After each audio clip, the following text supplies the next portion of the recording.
Welcome to the American Small Business League podcast. I am Bruce DeTorres, and with me is Xavier Carrigan, who is a Democrat running for the House in Iowa's 3rd District. His website is xcarrigan.com. And first things first, how are you today, Xavier? Doing pretty well. Doing pretty well. It's warming up here in Iowa a little bit, so I'll take that. Well, wonderful. As you know, we're going to talk about three things: you, why you're running, what you'd like to get done, and our small business issues that we had written you about so I can get your opinion about those. So please tell us all about you and why you're running. So I'll start a little bit with my background so everyone kind of understands where I'm coming from and why, in a certain way, I do relate to small business owners of many different types. Um, Background is I'm born and raised in Ohio. I'm very traveled. I do say cosmopolitan, and I actually mean it when I say that because I've lived in 6 different states, more than 30 different cities, and 4 different countries. Former ESL teacher with a master's in linguistics. I taught at Arizona State University, the Ohio State University, and yes, they are very adamant about putting the in front of Ohio State University. Although I am a Wolverine, go blue. Go figure that one out. But I also taught at a few other universities here in the US, but I also taught in Japan, South Korea, and Saudi Arabia. I have been a DJ for in less than a month, it will be 30 years. I started in 1996, and that's actually where I've held my own small business for a number of years, running a mobile DJ business for a short time, and then worked with multiple other small businesses. As for me, at least, I found it was just much easier to work that way. So eventually, I ended up here in Iowa. Ironically enough, to get away from anything politics. And the reason why I say that is I did run in 2020 in Ohio's 5th district against Bob Latta. Didn't win that race, but I was working 60 plus hours a week trying to run a full time campaign, and it's a struggle. There's no question about it, but lessons were learned. Eventually came out here, saw the political fervor unlike any other place I had ever been. And I was just like, I think I ran in the wrong place because I needed to be around like minded people. And I've really started to find them here in Iowa. Very nice. How long before you said 2020 was your first campaign? Yeah, I would have started in 2019 and then the primary Mhm. election was in 2020. When did you, how long were you evaluating running again, and when did you decide, and why did you decide for 2026? So the evaluation kind of started in, I want to say, I started to even give it consideration around March or April. It was after a Tim Walz event that had occurred here in Iowa at the Franklin High School in Des Moines, and that's where I saw the political engagement that exists here in Iowa, and just it absolutely had me floored. Initially, I had reached out to what is now one of my political opponents in the primary and offered, I said, hey, look, I've run for Congress before and would love to help out your campaign. Just let me know. That didn't quite work out, but we've long since bridged that gap between her and I, which is good. And I would prefer that, being amicable between, opponents, especially in a primary. But I started to look at what the other two had to offer, and I started to scratch my head, and I'm just like, okay, this is going to be business as usual, I fear. And then it was truly the moment that made my decision was when Trump unilaterally struck Iran. And why would that be? It's because I have family there. I'm actually half Persian myself. And my family fortunately got out of Tehran when that happened. They did lose some friends in that strike, though, and that was motivation enough for me to go. I feel we need somebody who's more connected with the working class than politics as usual in this moment. We are not going to get out of this mess if we keep doing what we've always done. Because if you do what you always done, you get what you always got. And I feel that I have that direct connection with the working class, whether it's the workers, the small business owners, the farmers, even the unemployed. I can understand where you're at because I've been in your shoes. Thank you. Do you have a primary before the general? Yes, the primary happens in June. I do have two opponents in the primary. Okay. What are you campaigning to do? People can clearly see it on your website, and I've studied that, but I want to hear it from you. What are you saying first and foremost to your district? Look, this is why me. This is what I want to do for you. Yeah, Medicare for all is probably at the very top of the list, alongside climate change, and women's rights, and ending the student loan debt. It's a burden that other countries around the world have managed to figure out and come up with a solution. And there are very easy solutions that are out there. It's always inconveniencing the billionaire class to do that. But we do have not just options, we have real solutions, and solutions that have been studied and proven to be possible. Thank you. Do you want to take a minute for maybe each of those top three or four things you said? Sure. Medicare for all is definitely at the top of the list. It impacts everybody, whether you're a working class individual, a small business owner, a farmer, even the unemployed, even major business owners, C-suite individuals. It impacts us all on a very equal level playing field. And when it comes to Medicare for all, because I do hear a lot of people talking about accessibility to healthcare, and I'm like, okay, accessibility doesn't necessarily mean that you're going to get the treatment that you need.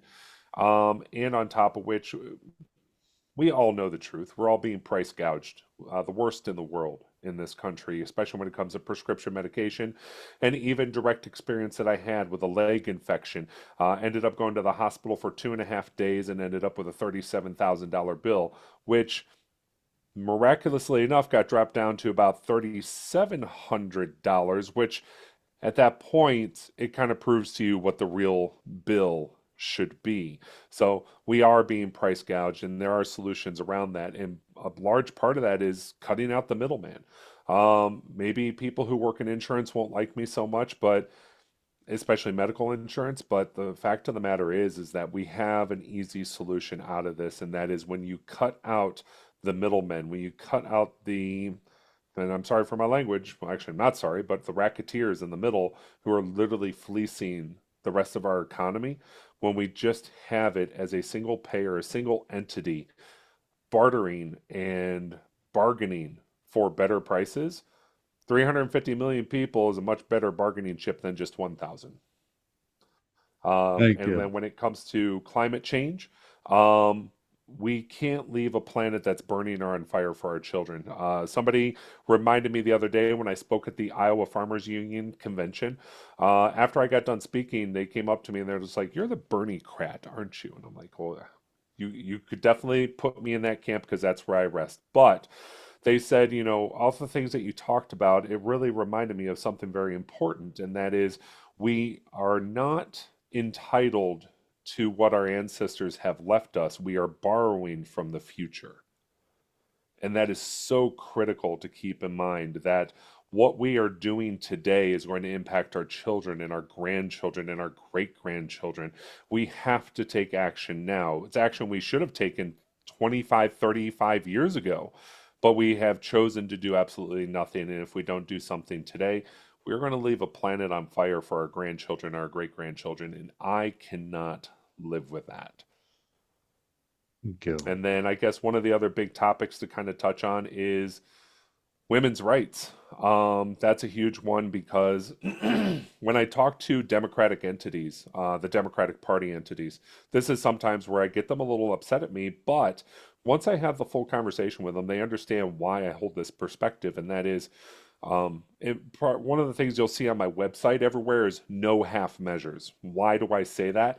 Because back when Obama was in office and he had a supermajority, they had every opportunity to codify Roe v. Wade, and they didn't. And I get the people who tell me, you're going to have the Democrats who won't fully get on board. At that point, I say, then why weren't they primaried out to make sure that it can happen? If you really want the Democrats to, if the Democrats and the Democratic Party want them to win, You can't keep serving up half measures. I typically caucus as an independent, but I almost always vote Democrat. And the reason is they have excellent policies, but they have zero of the follow through. And that's why I've joined the Democratic Party, is to be that fighter willing to fall on the sword, willing to push for these big changes that our country needs to get us at least caught up with the rest of the civilized world, and then try to get us back to that position where we are the leaders.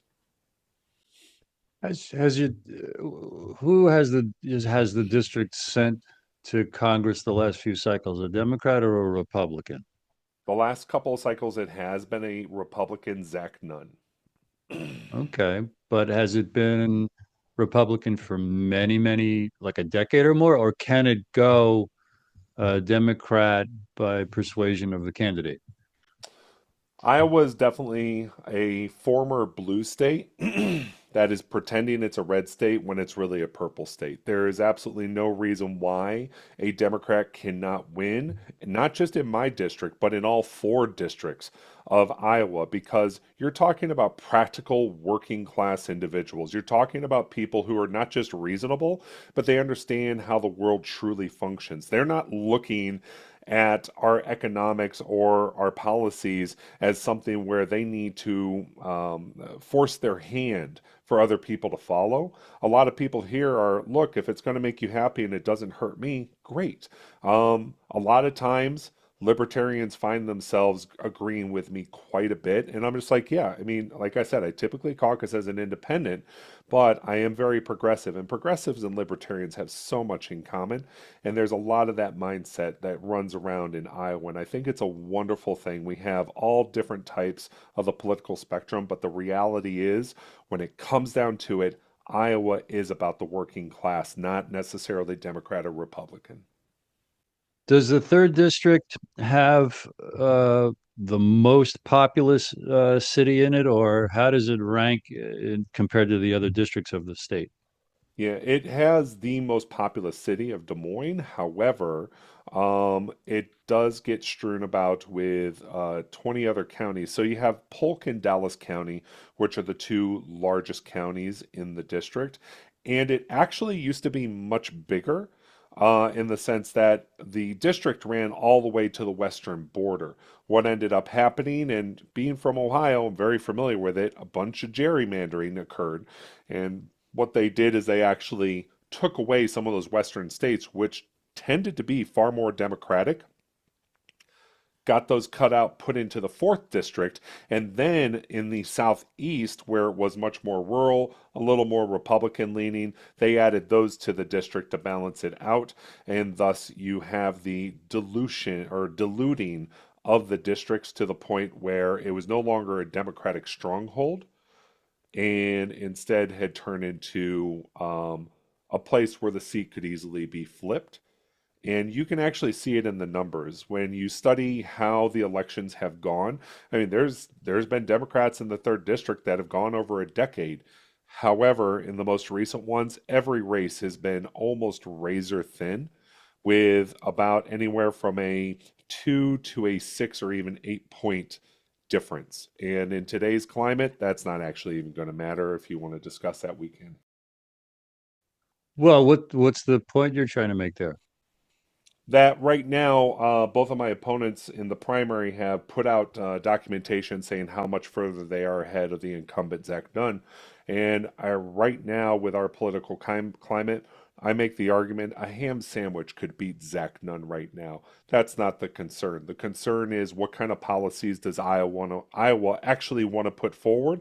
Are we going to go back to what we've always done and represent the donor class, represent the billionaire class, or are we going to actually push things forward in a more progressive mindset and fight for the workers, the farmers, the small business owners, the rest of us? Thank you. Um, I want to remind you what we sent you about small businesses and women-owned small businesses, so everyone knows, the basis, the inspiration for this conversation. You were interested in, wow, this is good information, and I studied your site and said I'd like to have you on the show and have this conversation so people can get to know you.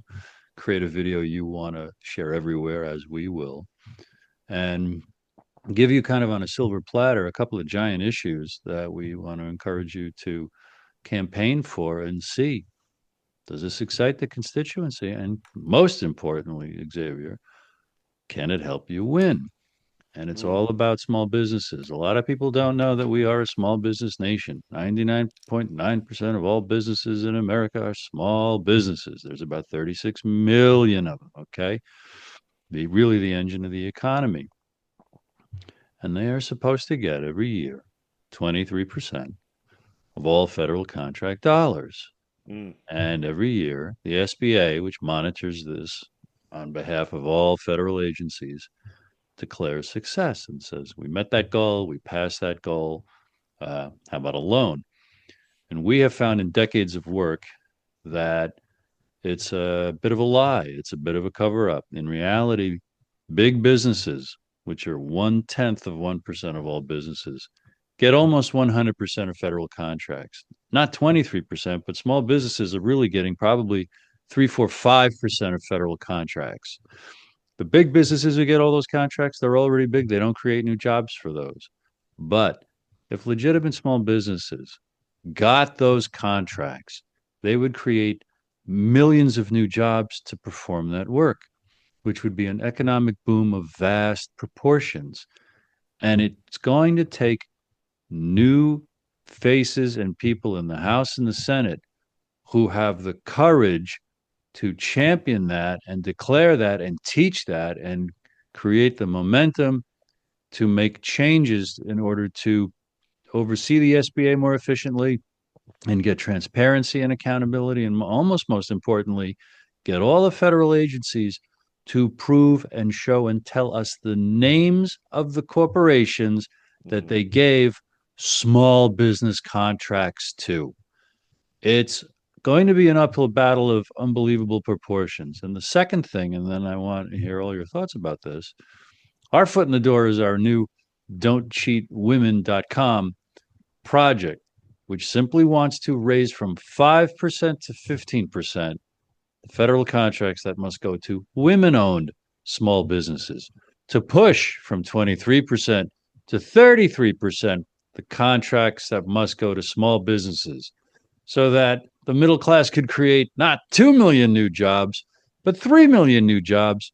Mm, Because for every 1% increase of contracts to small businesses, Xavier, 100,000 jobs get created. That is per the chair of the Senate Small Business Committee in 2010.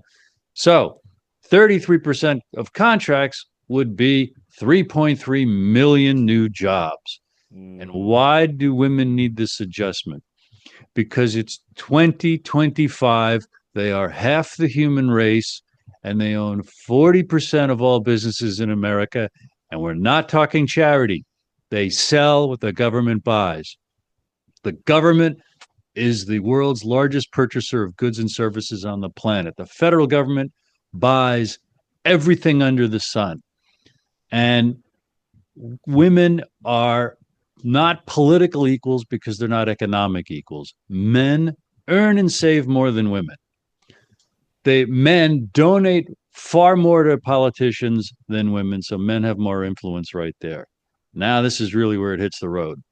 Men hold 75% of all seats in the House, the Senate, every president's cabinet, every state legislature, almost that many governor chairs, and 90% of committee chair and party leadership positions. And women have different wisdom, values, priorities for government and for policies. And they will create those jobs and they deserve to be equal participants in our political process. And that is the purpose. And we don't know anyone who learns all this and says, no, I think it's great that companies owned by men get 95% or more of, federal contracts. So we think this would unite left, right, Republican, Democrat. And I'm eager to hear your reply and response and thoughts about all of that. yeah. So when I was growing up, my mother went out of her way to make sure I didn't end up like my father. My father was not necessarily the best man in the world, and There's a lot to unpack there over time, but that's definitely not for today. But instead, I want to highlight the point that my mom, who was a university professor herself, she was the inspiration for me to become who I had become for a while.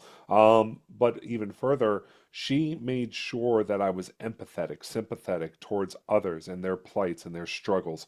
And more importantly, to understand the I, I I hope that this is the right way to say this, but the feminine dilemma and what they have to deal with on a regular basis. My mother was significantly underpaid compared to colleagues of equal or even lesser standing. She was significantly underpaid, and she knew it.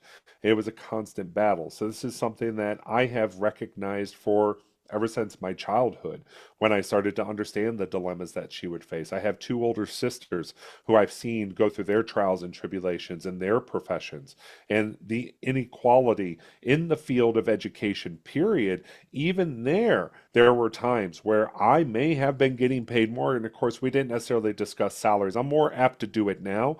But back when I first started to teach back in 2010, and then I did it all the way through about 2019, 2020. But during that time, our salaries weren't necessarily discussed, but I would find out in the background a lot of my female counterparts were getting paid less in a female-dominated industry, no, no less. But when it comes to the businesses, when it comes to the ownership, some of the statistics that you're sharing with me, they're jaw-dropping, and it is something that absolutely must change, must be updated, must be supported and encouraged.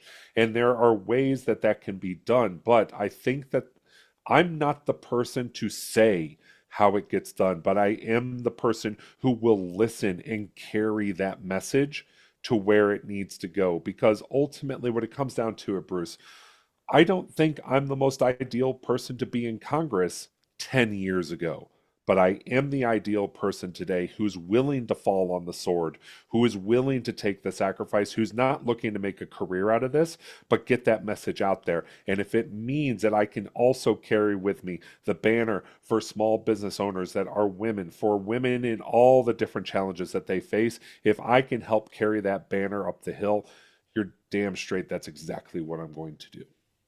Yeah, and stay in touch with me, Xavier, and call or write anytime to brainstorm about this because what we're trying we want to create dozens, if not hundreds, of candidates for the midterm next year in the House and the Senate.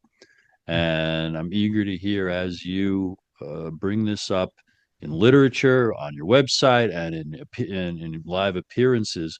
What's the response? And I'm warning you in advance that Google search will say like, oh no, all the contracts that are supposed to go to small businesses go to small businesses. But on our site, ASBL.com, is our documentation of the reality of where the contracts go. And at don'tcheatwomen.com are all the facts and figures that I just described. And our simple ask, which is basically 3 bullet points, raise from 5 to 15% the contracts that must go to women owned small businesses.